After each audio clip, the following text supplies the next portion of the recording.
beru abantu ekhulunywa ngabo la eBhayibhelini ama-Israyeli amakhosikazi esontweni ahlala wodwa amadodwa esontweni ahlala wodwa kodwa kusasa ngesonto thina sithi sindisiwe egameni likaKristu soba sibambene ngezandla. Ngithi-ke maNazaretha ngoba uNkulunkulu usibonisile ukuthi iSabatha igcinwa kanjani akungeneke manje ezingqondweni zethu. Uma abantwana bakho bengasayigcini kunencwadi la ebuhlungu ethodumaza iSabatha makafe nokufa. Ayincengi muntu, ayincengi mina, ayincengi wena, ngoba kuyasicatshela ukuthi emzini yethu ngendlela yakuvuka ingane ekuseni iSabatha ivele nje uyibona ingane iqonde emabhodweni ungabusazi ukuthi uzothini uzokhuza ukuthi endala ingane iqonde enenqondo yonke. Yabonayo la ekhaya ukuthi ugcinwa iSabatha uma sihambe emhlabeni kusho ukuthi izingane zethu ngeke zigcine iSabatha. Kuyoshiwo kuthiwa lo muzi kwake kwaba nengelosi, lo muzi bake bagezwa, lo muzi babe bathandwa uNkulunkulu, kwake kwaba nomkhokheli kaShembe kulabo kube ingane kwabo.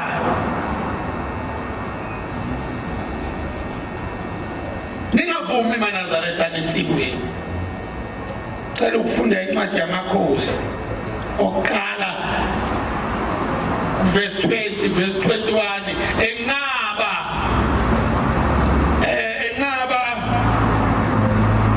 unabhodi nefa loyisemkhulu enqaba nani maNazaretha uyifa uNazaretha kini liyifa iSabatha kini ukuba khona kwenu la uyifa lasezulwini. Yinini abaphathi bomhlaba bakusasa abangcwele abekho abantu malahamba lonke izwe abekho. Uma sengihleli kanje ngisho ezulwini ithi incwadi yenu eniyifundayo yeSabatha uma sebebuthene begcina iSabatha uJehova akababheki ngamehlo akhe ubabheka njengomakoti ehlonipha umyeni wakhe. Ayithi umuntu maNazaretha ithi uma sengihleli kanje ithi uJehova akababheki ngamehlo akhe ubabheka njengomakoti ehlonipha umyeni wakhe. Ungathatha kancane ukuba khona kwakho la eSabatha. Akukho maNazaretha ukugcina iSabatha maNazaretha. Akukho okunye. NgeSabatha nje vala indlu yakho nkosikazi uze eSabatheni. Batshela abantwana bakuthi kiyo sona eSabatheni. Uma besala basale ubatshelile ngoba uzohamba emhlabeni uyobuzwa wabatshelani abantwana bakho ngeSabatha.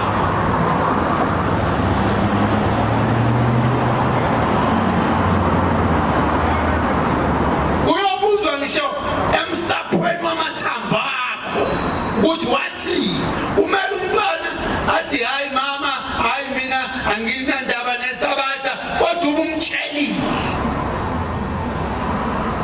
Wewe maNazaretha kuyeza ukufa. Kuyeza. Lapho uzobonga sakwazi khona ukuze enkosini uthi baba ingane yami ayifuni kuzosontweni cha noma sokuyiyona kumele izekile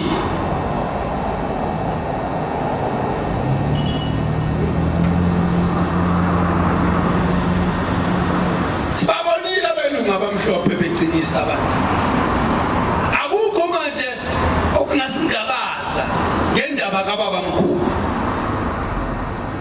akukho manje okunasingabaza ngendaba kamprofethi ushembe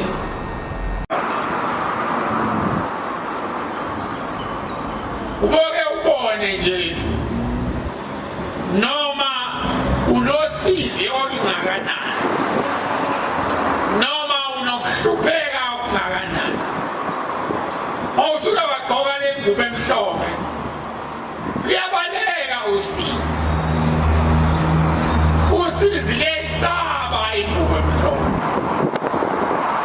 ingakho wayeyathi uShembe uma ufikelwa ukuhlupheka noma ungazange nje uzuthandaze mawuzwa ushawa uvalo ubongena endlini ugqoke ingubo emhlophe noma ungahlabelelanga noma ungenzanga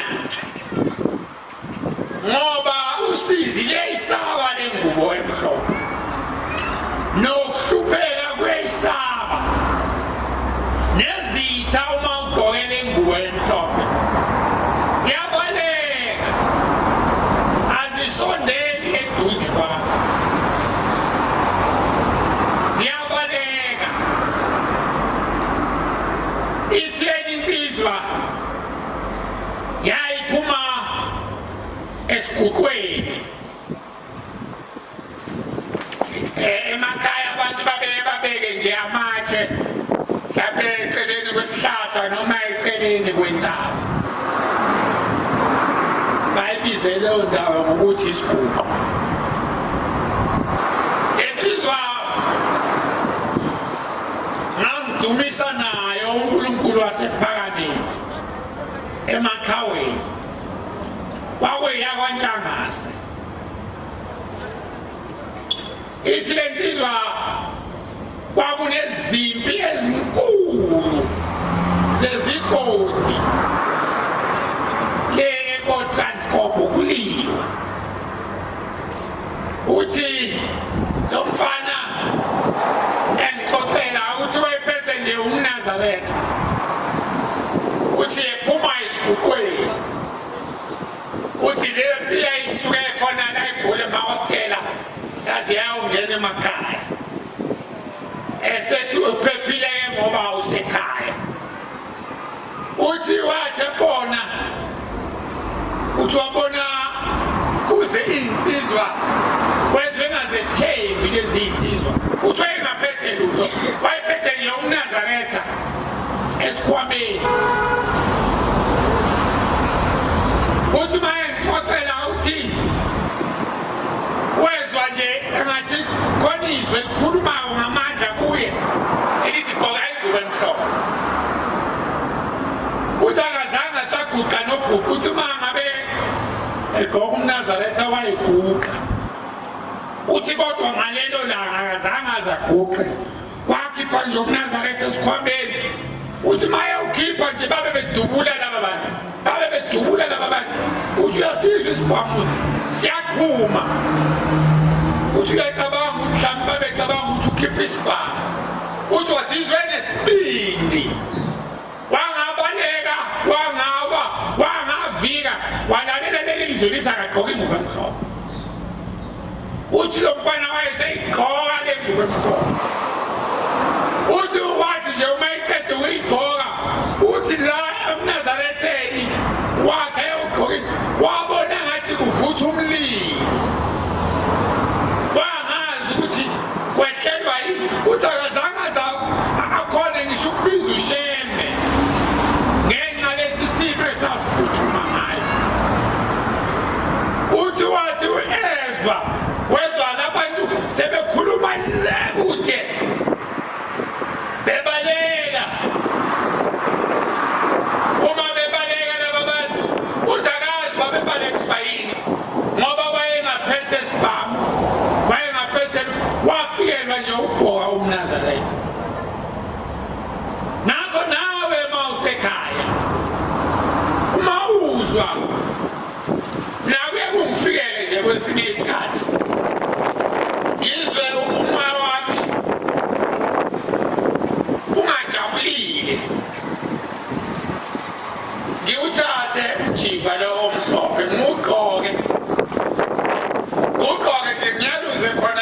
endlini ngingaphulekiswa ngaphandle kuyothi phela umzuzwana ngizwa ngathi sekupholile sizolanda maNazaretha amandla alezi nsuku eziyisihlanu singekho phambi kaNkulunkulu ngoba makusa kusasa usuku lokuqala lweviki umsombuluko usuku lesibili kuthi kushawa lesithathu ube sewuzwa ukuthi hayi ziyanginetha kodwa wazi ukuthi zinginetha nje zisukaphi uma silapha-ke size umphumuzi wasemandulo sizokhishwa meva njengoba silapha sizokhishwa ameva ahlatshwa singakazalwa amanye ayihlaba obabamkhulu bethu amanye ayihlaba okhokho bethu emandulo sizokhishwa wona-ke bantwana basephalamende kwathi uma kufika isikhathi sezimpi ezimbi kufika osopolitiki bezoqeda ubukhosi kodwa obaba ubukhosi abazange balwe nabo babumizi uma ungabheka ubukhosi bezizwe bumile kodwa bathi uma sebefikile bezoqeda ngani uNkulunkulu ngo-1910 wathumela uShembe maNazaretha wehla ezulwini mhlawumbe ngabe ngalesi sikhathi kuba uShembe akafikanga ngabe sasiyongeke siphinde sibone abantu begqoka imiqhele sasingeke sizwe siphinde sibone umama ebhince isidwaba sibone umama ehlobe ngenhloko into enhle kangaka sibone insizwa ibhince ibheshu ngoba amamishinari efika nabenkolo eyaduma kakhulu i-American born babethi babekubona ugqoke ibheshu bakhumula ibheshu le bakunika ibhlukwe bathi naye impucuzeko naye impucuko uyiqaba uma ugqoke ibheshu namakhosi amaningi ayesefaka amabhulu kodwa uShembe wehla ezulwini bazofikela lemfundo nokuba iy'ngane zethu ziyayibona ku-1910 amakhosi ayesewalahlile amabheshu khona isihlabelelo esasihlatshelelwa ngamaNazaretha akudala okhulumbungwa nonobelungu intombi ezalandela uShembe zazithi izwe lonke walifaka embizeni ende enkulu bese kusho omunye lapha athi usho bathi kusho abezizwe kusho abantongamzila ayithi to bathi izwe lonke izwe lonke obani fayemfise iende bathi habafo uShembe zizwe uShabatha kamsila athi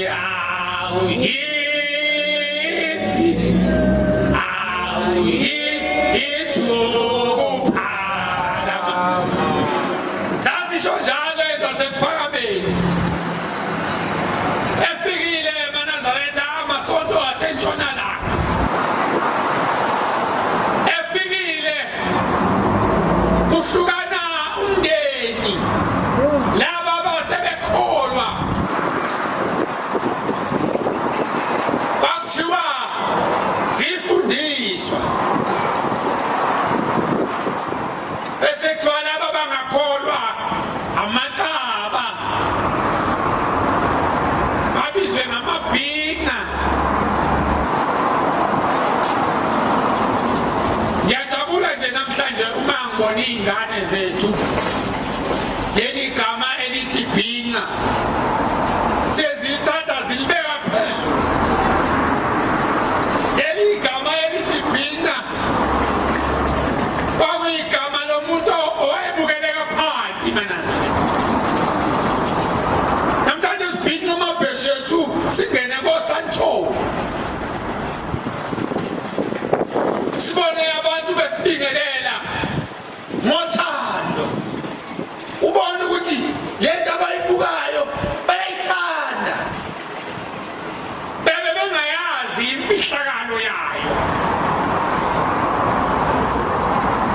ukuthi uNkulunkulu wehlisa indaba yakhe engumaNazaretha njengoba uhlezi lapho.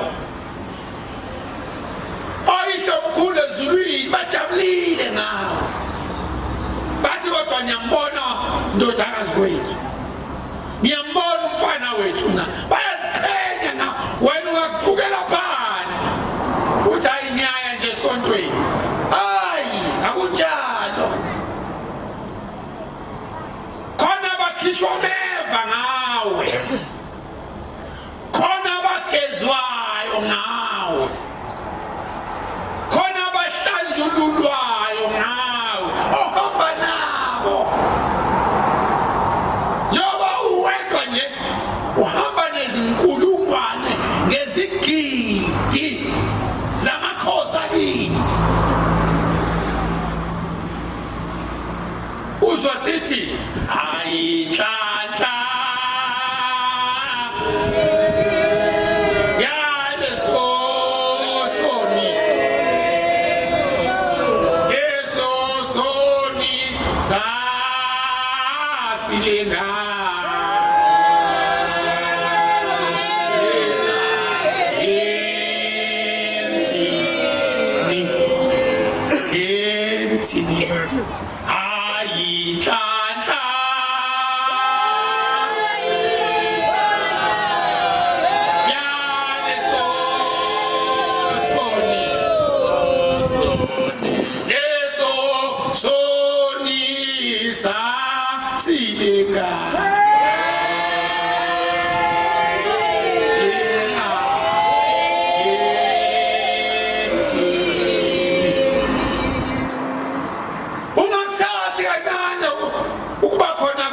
Sabatha khona abajabulayo ngapho. Ubona usinde emkhuhlaneni ungazi usinde kanjani, ubona usinde ekhalini ungazi usinde kanjani, ngoba akukona ukuhlakanipha. Khuluma nawe nje, khona abadutshulayo nje abasikhuluma. Khuluma nawe nje, khona abagingqika ngayimoto njengoba sikhuluma. Ngikhuluma nawe nje, khona abalwele ukuphefumula ema-ICU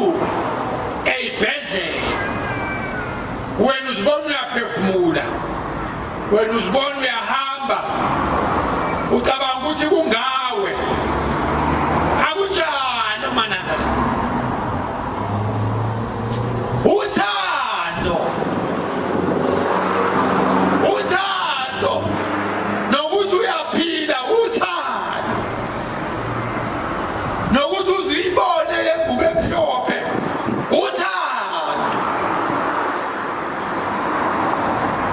uthando maNazaretha.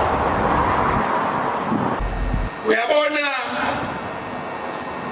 lo Goliathi ekhulunywa ngaye eBhayibhelini, mhlawumbe abanye bethu babecabanga ukuthi ingane kwani mfundisi, kodwa sewuyabona manje ukuthi konke okula eBhayibhelini akuyona ingane kwani.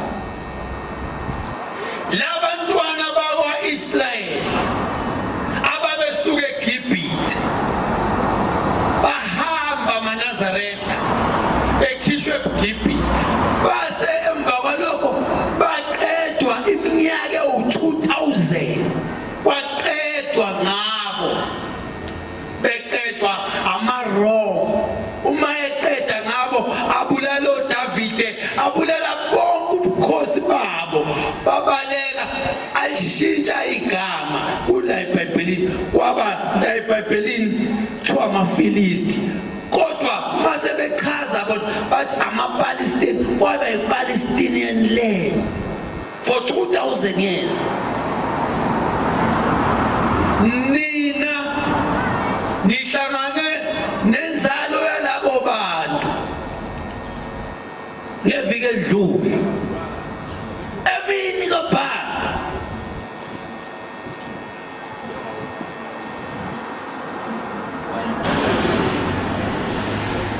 Abakhuluma isiHebheru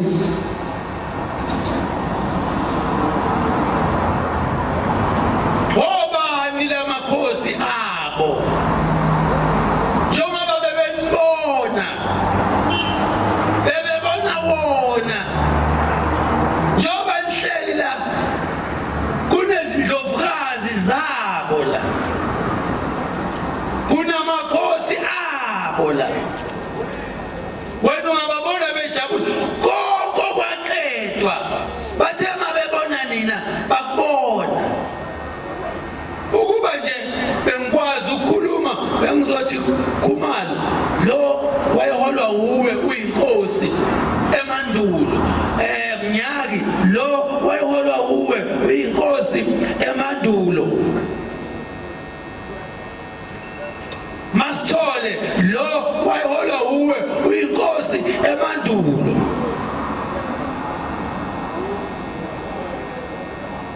Kwabulawa konke emva kweminyaka ewu-6,000 to 7,000 bazohlangana nani namhlanje. maNazaretha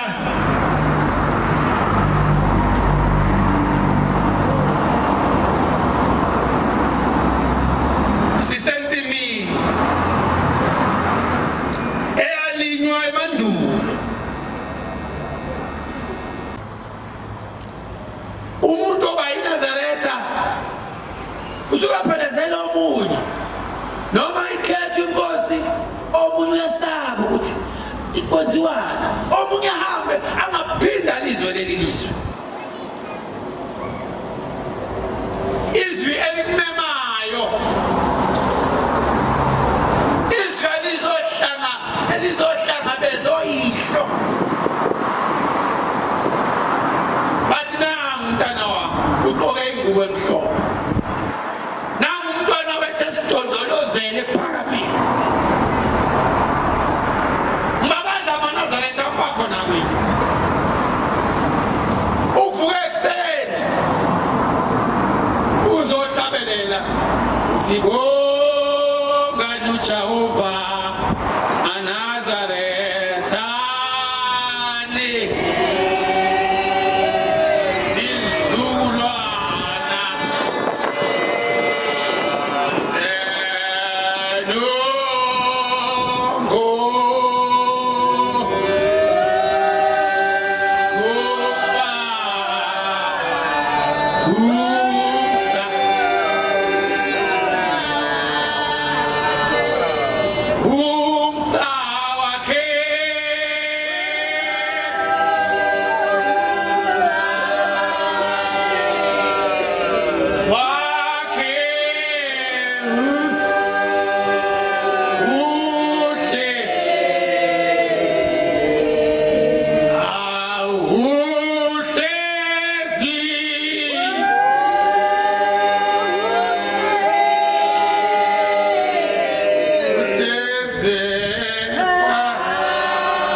ugqokile ingubo emhlophe uzibheke uthi awunkosi ngoba khona abagqokile ungababoni.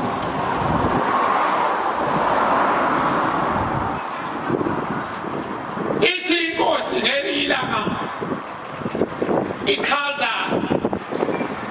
isihloko ngoba ukhona esihlokweni maNazaretha lapha evutha khona umlilo. Ithi inkosi uma kuyisabatha isihloko siyacina. Abasesihlokweni nabo bayaphumula uma kuyisabatha. Ithi kodwa okubuhlungu uma abazali bakho ungabagqokelanga ingubo emhlophe, ungabenzelanga ithikithi, uthi baba ngizokwenzela okhokho bami ithikithi, futhi uba uyangami ngabe njalo makuphele inyanga uthenga ithikithi uze enkosini njalo nje makuphele inyanga, noma ngazabe inkulungwane wabeke endlini uthi baba ngaleli ithikithi ngizokhumbula okhokho bami babengingabazi engingawazi namagama abo mhlawumbe abangibhekile.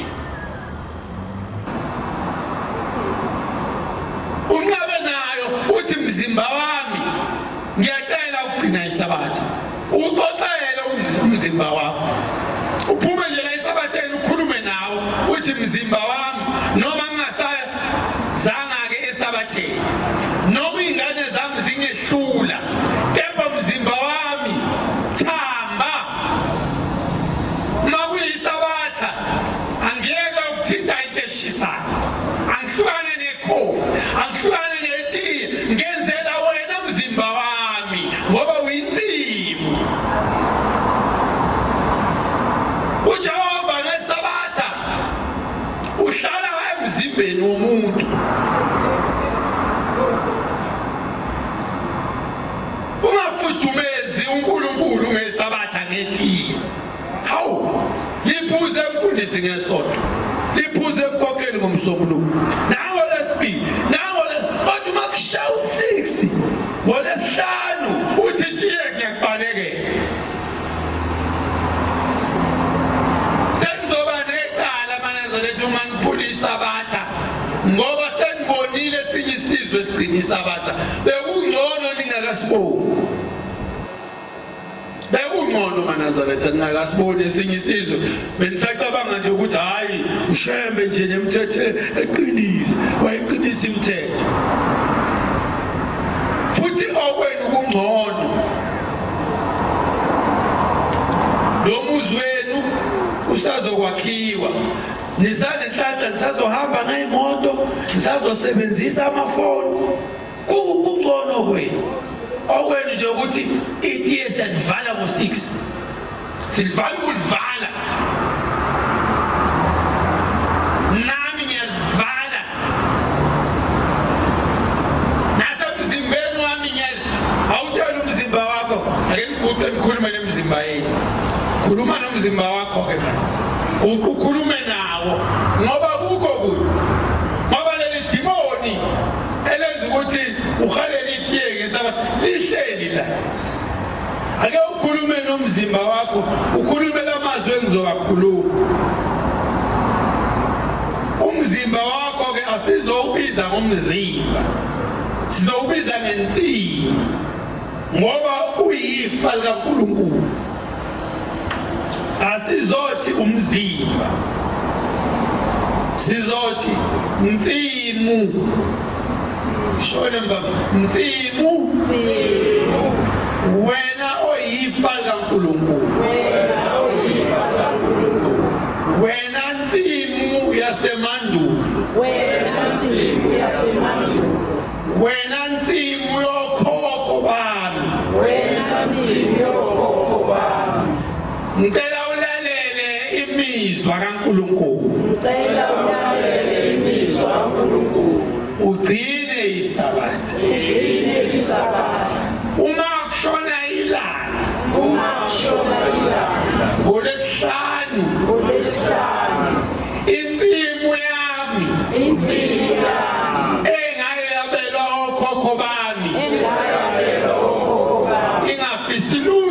lwasezweni kuze kungene isabatha. Nkosi nibusise, ngahlala phansi.